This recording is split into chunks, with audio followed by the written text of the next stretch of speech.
Assalamualaikum teman-teman Opodap semua, selamat datang kembali di channel Opodap. Ini adalah video ke-10 dari tutorial belajar Excel untuk pemula. Pada tutorial kali ini kita akan membuat aplikasi sederhana atau proyek kecil ya untuk membuat daftar nilai. Proyek kecil ini adalah penerapan dari materi yang telah kita bahas sebelumnya mengenai fungsi pada Microsoft Excel. Aplikasi sederhana ini kita akan membuat daftar nilai ya, dan kita akan menghitung total nilai, kemudian nilai rata-rata, kita akan mencari nilai terbaik pada siswa tersebut, dan kita akan mencari nilai terburuk pada siswa tersebut. Kemudian kita akan mengcompare-nya ya, atau membandingkan apakah ada nilai yang kurang dari standar, atau kita akan mencari siapa yang nilainya paling buruk. Oke, di sini saya sudah menyiapkan database kecil ya, beberapa daftar nilai untuk 5 orang siswa dan beberapa mata pelajaran. Di sini ada 6 mata pelajaran ya. Kemudian di tabel berikutnya ini adalah hasilnya nilai dari masing-masing siswa ini. Oke, yang pertama kita akan menghitung total nilai dari masing-masing siswa. Kemudian kita akan menghitung nilai rata-rata dari siswa. Kemudian kita akan mencari nilai terbaik, dan kemudian kita akan mencari nilai terburuk. Oke, yang pertama kita akan mencari atau menjumlahkan total nilai dari masing-masing siswa. Oke, kita tulis rumusnya sama dengan kemudian sum. Sekali lagi, untuk menghitung total nilai ini, teman-teman bisa menjumlahkan secara manual, yaitu menjumlahkan nilai dari E5 di sini sampai dengan J10. Kita klik di sini, kita pilih selnya Budi, kita tekan shift pada keyboard. Oke, kita save, kemudian kita pilih sel ini sampai dengan, kita tekan shift ya, kemudian kita pilih sel yang terakhir, lalu kita beri tanda kurung tutup, lalu kita enter. Oke, di sini kita mendapatkan total nilai dari Budi yaitu 485. Untuk nama siswa yang lain, kita tinggal drag di ujung sel ini. Kalian bisa klik, kemudian tarik ke bawah seperti ini. Di sini Excel akan secara otomatis menyalin rumus dari sel E16 di sini ya. Lalu jika kita cek di sini menjumlahkan semua nilai Budi, kemudian di sini menjumlahkan semua nilai Ahmad, kemudian di sini juga menjumlahkan semua nilai ya. Kemudian kita akan menghitung nilai rata-rata dari masing-masing siswa ya. Oke, saat ini kita akan menggunakan fungsi rata-rata ya. Pada Microsoft Excel kita menggunakan fungsi average. Kita tulis sama dengan kemudian average.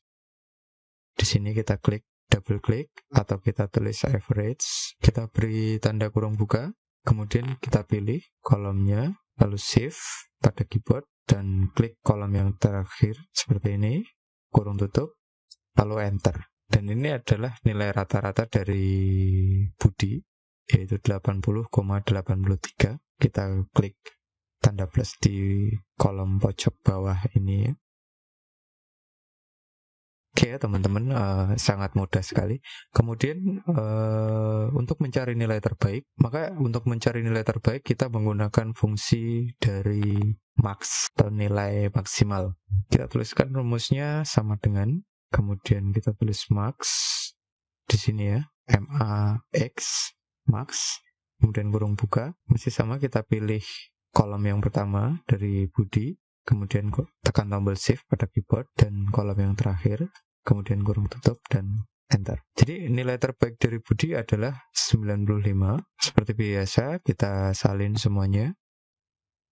Dari semua siswa ini mempunyai nilai terbaik 95. Kemudian mencari nilai terburuk. Untuk mencari nilai terburuk adalah kebalikan dari max. Kita menggunakan fungsi min ya, atau nilai yang kurang. Kita tuliskan sama dengan kemudian min, kita beri kurung buka, lalu kita pilih kolomnya, tekan shift pada keyboard, lalu yang terakhir, kolom terakhir, lalu kita beri tanda kurung tutup, dan enter. Jadi nilai terburuk yang diperoleh Budi adalah 70. Oke, seperti biasa kita salin, kita drag seperti ini, dan ini adalah nilai terburuk dari masing-masing siswa. Oke ya. Semoga penerapan ini dapat teman-teman pahami dengan baik, sehingga teman-teman dapat mengetahui cara kerja dari dasar-dasar fungsi dari Microsoft Excel itu. Oke, selanjutnya kita akan mencari perbandingan ya.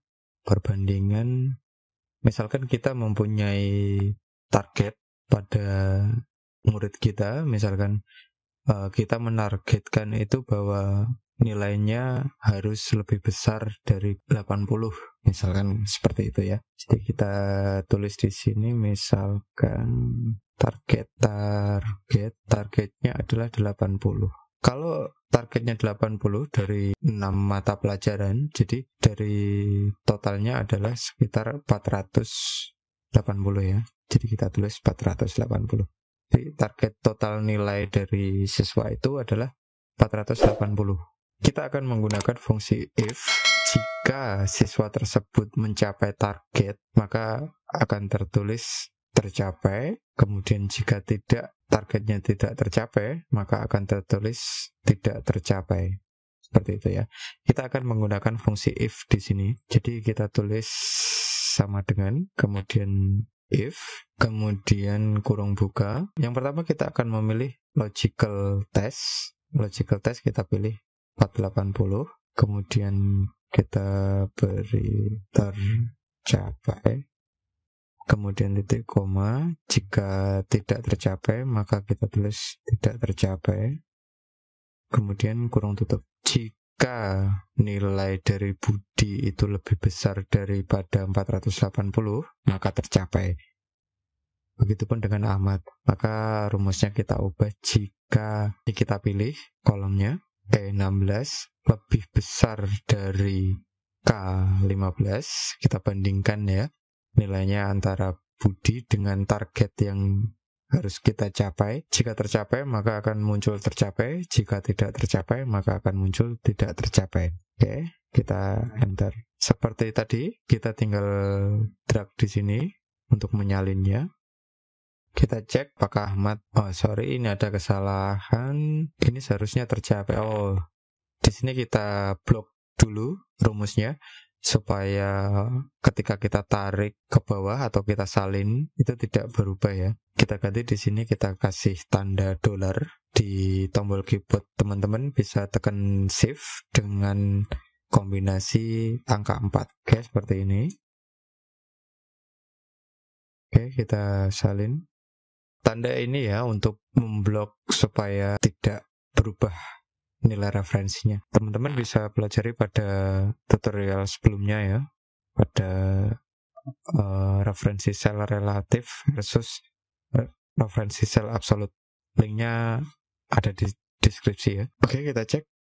Ternyata Ahmad tercapai dan ini sudah benar. Tidak tercapai, ini tercapai, dan ini tercapai. Dan selanjutnya kita akan menerapkan fungsi VLOOKUP. Kita akan mencari berapa nilai terburuk yang diperoleh oleh masing-masing siswa. Tentunya kita menggunakan VLOOKUP karena referensi yang kita gunakan itu adalah angka ini. Di sini kita mempunyai referensi. Oke, kita akan mencari tahu referensi dari Budi. Maka kita tulis 1. Untuk nilai terburuknya, kita akan lihat di sini kita tulis VLOOKUP, kurung buka, lookup value, kita tulis 1, kemudian titik koma, kemudian kita pilih tabel array. Maka tabel array yang akan kita pilih adalah ini, dari C6 sampai dengan H20. Kemudian titik koma. Lalu karena kita akan mencari nilai terburuk, maka kolom index number-nya itu adalah 6. Kemudian kita berikan tanda kurung tutup, kemudian enter. Dan nilai terburuk dari Budi adalah 70. Lalu bagaimana jika kita mencari nilai terburuk dari masing-masing siswa? Misalkan kita akan mencari siswa nomor 5, kita tinggal ubah referensinya, yaitu nilainya Andri berapa? Ternyata 80 nilai terburuknya. Kemudian jika kita ubah, misalkan kita tidak ingin mencari nilai terburuk, misalkan kita ingin mencari siapa namanya yang mempunyai absensi nomor 5. Jadi nomor ini kita ibaratkan nomor absensi, kita pilih nomor 5 di sini. Kemudian karena nama itu ada pada kolom kedua, maka di sini kita ganti angka 2. Oke. Jadi nomor absen kelima itu adalah Andri. Oke ya. Semoga teman-teman dapat memahami aplikasi sederhana ini, dan seperti biasa, jika ada pertanyaan silahkan tulis di kolom komentar. Ini adalah aplikasi sederhana untuk penerapan fungsi dasar pada Microsoft Excel. Terima kasih telah menonton video tutorial belajar Excel untuk pemula ini, dan semoga aplikasi sederhana ini dapat memberikan pemahaman yang baik untuk teman-teman semua dalam belajar Excel bagi pemula ya. Dan sampai ketemu di video tutorial berikutnya. Oke, di video berikutnya kita akan belajar tentang chart and data ya. Kita akan belajar diagram dan bekerja dengan data. Oke, sampai ketemu di video berikutnya. Thanks for watching. See you next video and ciao.